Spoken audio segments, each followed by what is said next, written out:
This video contains spoilers for the entirety of Portal 1.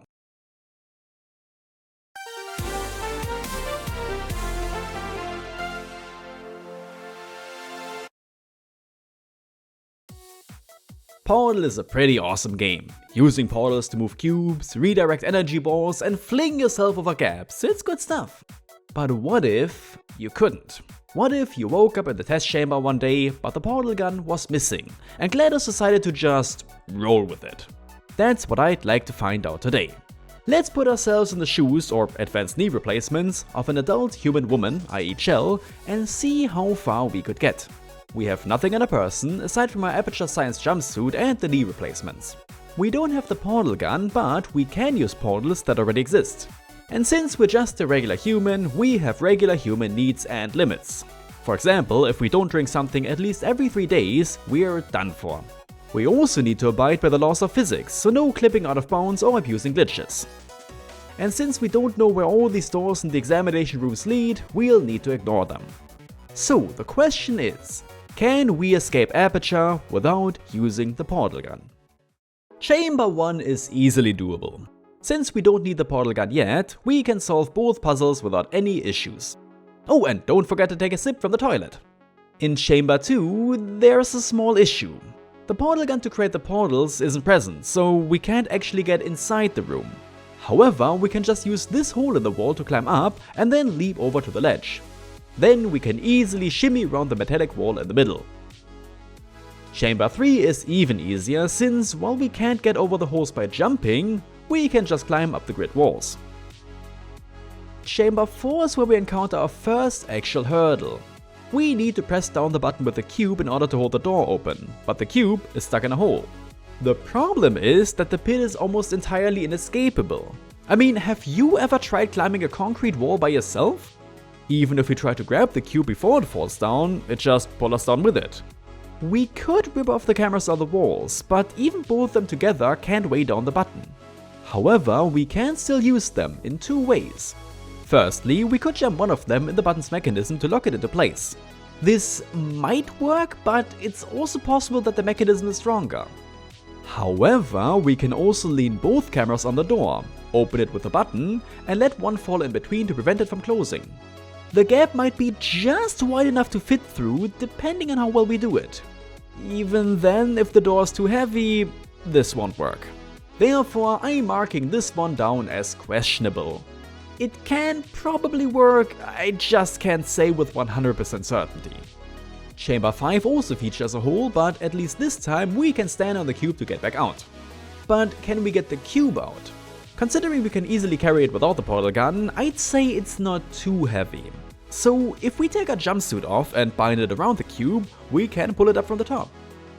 We can then stand on it to reach the ledge with the other cube and use the jumpsuit again to pull it towards us or knock it off the other side.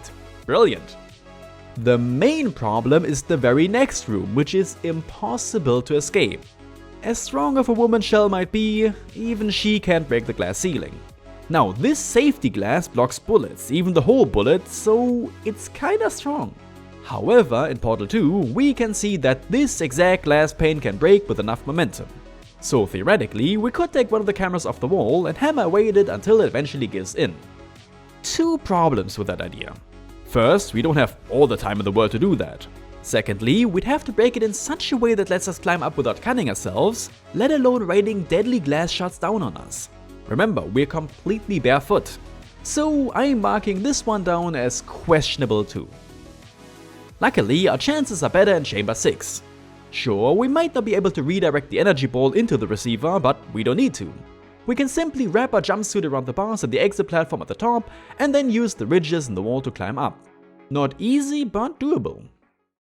Chamber 7 is even easier, because we can straight up ignore the platform and just hoist ourselves up the pillar next to it, and then jump to the exit. Don't even need to take our clothes off for this one. Chamber 8 on the other hand is looking bleak, as there's no way to cross the toxic waste pit in the middle. Even if we could swim through it without getting all the cancer, we couldn't climb back out. We could perhaps break the monitor at the start and then use a glass piece to redirect the energy ball to get the platform moving. But could you jump this distance? I sure as hell can't, and neither can Chell. Yeah, sorry, this ain't happening. But let's not end the adventure here. Let's see what other chambers we can do.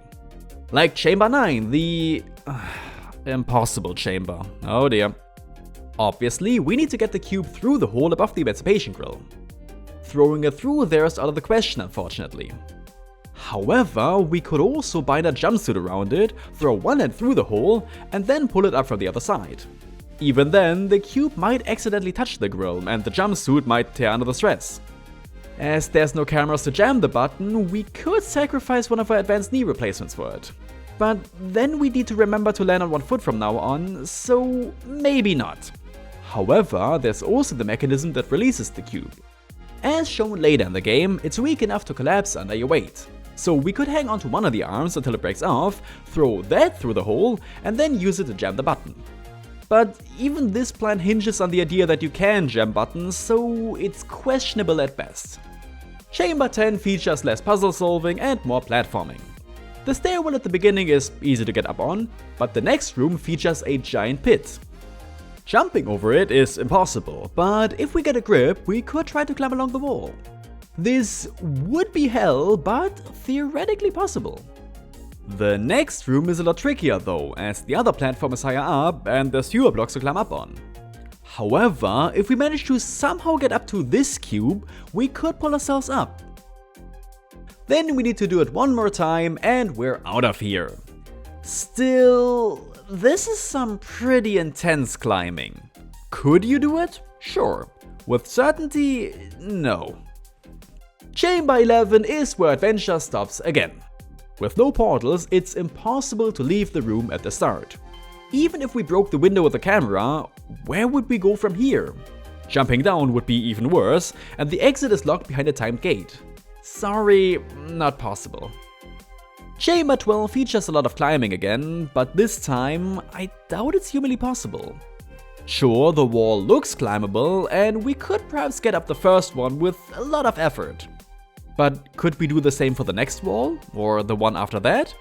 Remember, we've exerted ourselves plenty in Chamber 10. With more time to rest, perhaps, but our last drink was 11 rooms ago. Not possible. Chamber 13 doesn't look much better.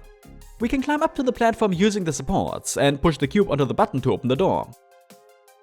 However, in the next room we'd need 2 cubes, one of which we can't even reach. So this one's impossible too. Luckily, Chamber 14 is perfectly doable, as we can just repeat what we did in Chamber 6 and climb up to the exit platform. Boy, you discover more ways to cheese this puzzle every day. And in Chamber 15, we're back to being stuck. The glass wall at the start isn't hard to climb over, but we can only get on the elevator in the next room by redirecting the energy ball.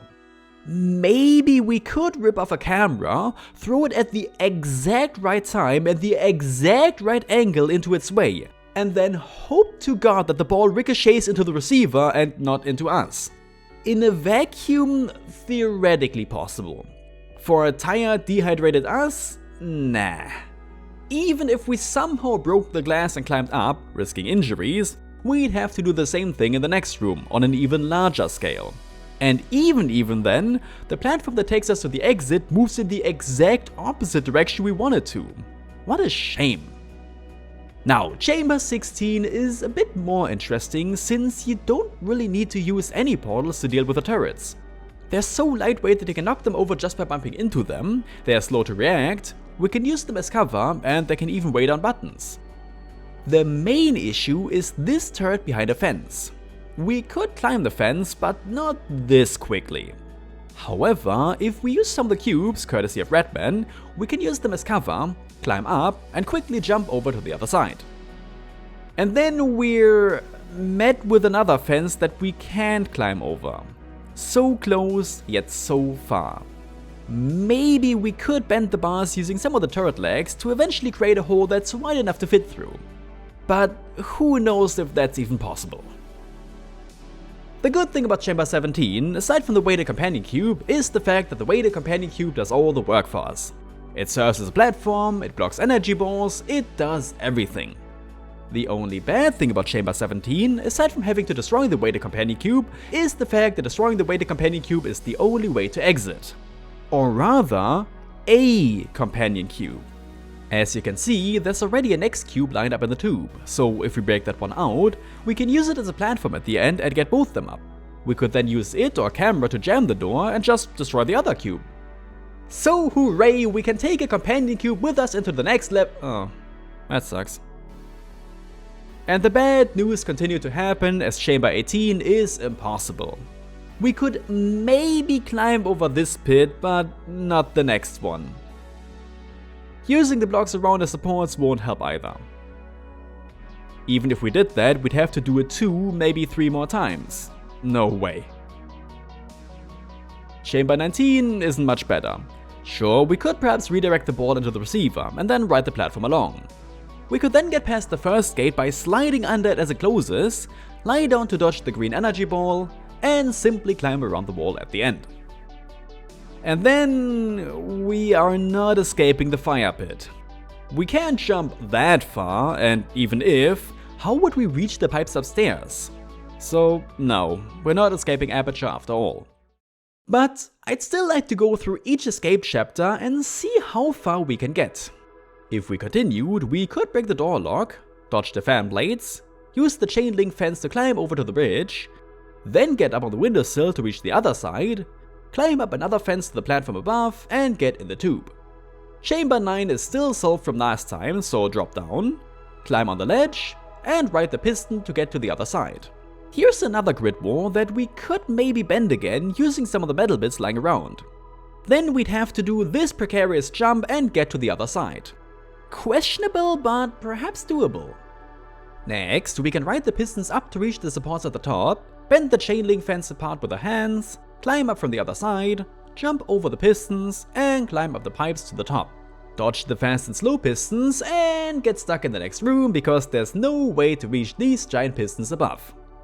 In the next chapter, Redman has kindly left us some water and food, so we could actually rest here for a while. We can then jump down into the pit, knock over the turrets one by one, take this brick with us, and get up the crane arm. Then we break the lock with a brick, climb up to the other side of the fence, do the same in the next room, and reach the office area. We break the glass using the rocket turret, and break the next glass wall ourselves using one of the chairs lying around. It might take us some time, but we've had plenty of rest. We then use the office chairs to climb into the vent, which is how I always solve the puzzle, jam another chair into the fan, and jump down. Honestly, much more doable than the others, wouldn't even call it questionable. In the final escape, we move carefully over the toxic waste and get stuck, because there's no way you can do that jump. Even if we did and somehow got through this tiny hole, we could never get up the giant tower. Well, that sucks. But can we at least defeat GLaDOS? The first core is easy to destroy since it falls off on its own. We can then balance it on the door and let it fall in when we press the button. But then she activates the neurotoxin. Now we have to act quick because 6 minutes is all she can spare us. We can't get the rocket turret to shoot the cores off her, but do we really need to? Someone must have put them on her, so I'm sure we can tear them off somehow, maybe using one of the chairs as a hammer. Even the tractor beams that move the cores around shouldn't be strong enough to lift us as well. Then we just need to place them in the incinerator one by one and we're golden. So it is doable, but only under the condition that you can remove the cores by yourself and destroy them in under 6 minutes. All while dodging deadly rockets at the same time. I'd say that it could be possible, but it's very questionable. So overall, while you can get a lot further than I thought, it is not possible to escape Aperture without the portal gun. There's too many obstacles that would be impossible to overcome even with outside help. Because most of the time, if something is out of reach, it's really out of reach. Almost like this whole game was designed around portals. But if Doug Redman took us into one of his tunnels from the start, we could fight GLaDOS and win, theoretically. If not, then we at least give her some very interesting test results. Anyway, I'd love to hear your own theories for how you can beat some of the chambers below. Maybe there's some solutions I overlooked, perhaps even in the chambers I did solve. Let me know down below. Do also tell me if you'd like me to do this for some other games. I have a couple ideas already. And of course, if you've liked the video, then show me that by leaving a like, a comment, by subscribing, and perhaps even by donating to my Patreon. Anything is appreciated. But for now, thank you very much for watching, have a wonderful day, and goodbye.